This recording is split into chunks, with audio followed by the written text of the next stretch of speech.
Okay. Well, first off, thanks for the chance to be interviewed. It's always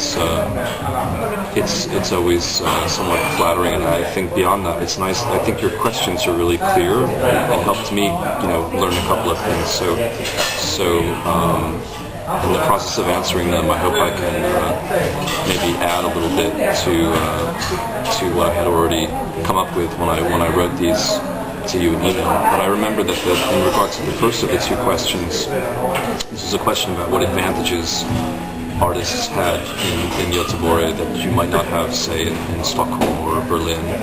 And the dichotomy there that came up for me was typified or expressed by the difference between what I would call insulation and isolation.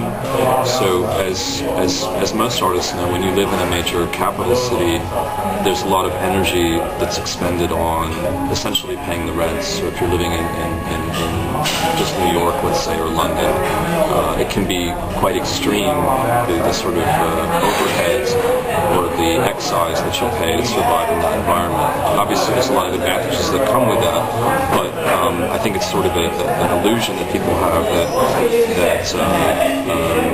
this doesn't also come with a cost, both financial and also energy-wise.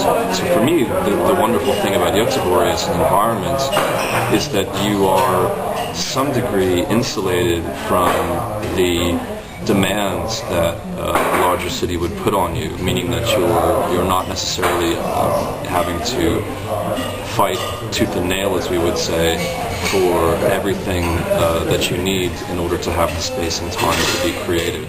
For me as an artist, I think it's been a great advantage to be in Göteborg because I've had the opportunity to really focus on what are the questions for me as an artist that are important right now. And I think Göteborg has been a wonderful place to do that. And the second half of that dichotomy was about isolation. And this is, again, I think, a wonderful aspect of Göteborg is that it is not isolated. In fact, is situated quite well for contact and access to very many European capitals.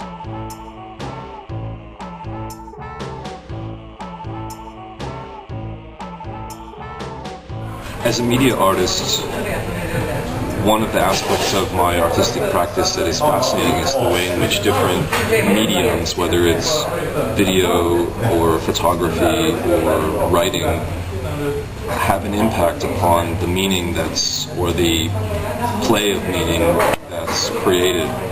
So the latest project that I've undertaken is a book, an artist book, and that's a new medium for me to work in that format. Previously I had been working primarily with photography and with video. So in terms of a fascination, I find that with every limitation that's imposed by a particular medium, there are also opportunities that are created for creating meaning within that bandwidth, if you will, within that space that's opened up by a particular medium. But it feels pretty clear to me that the aspect of my artistic practice that is, the word fascinating feels a bit funny to be reacting to, but anything you spend a lot of time on is obviously fascinating in some way. So for me, that would be actually looking at creative practice, looking at artistic practice as some type of a tool that I'm trying to use not for a particular pragmatic end, like having a show or making a profit, but more that it's like a language or a system of operations that I'm using to try to understand something. And I think that's something I've realized lately with a greater degree of certainty, that the more that I look at my creative practice as a tool, as a process of understanding, and less as a product-based activity, the better I can understand what it is I'm doing. So I would say that's what fascinates me about it.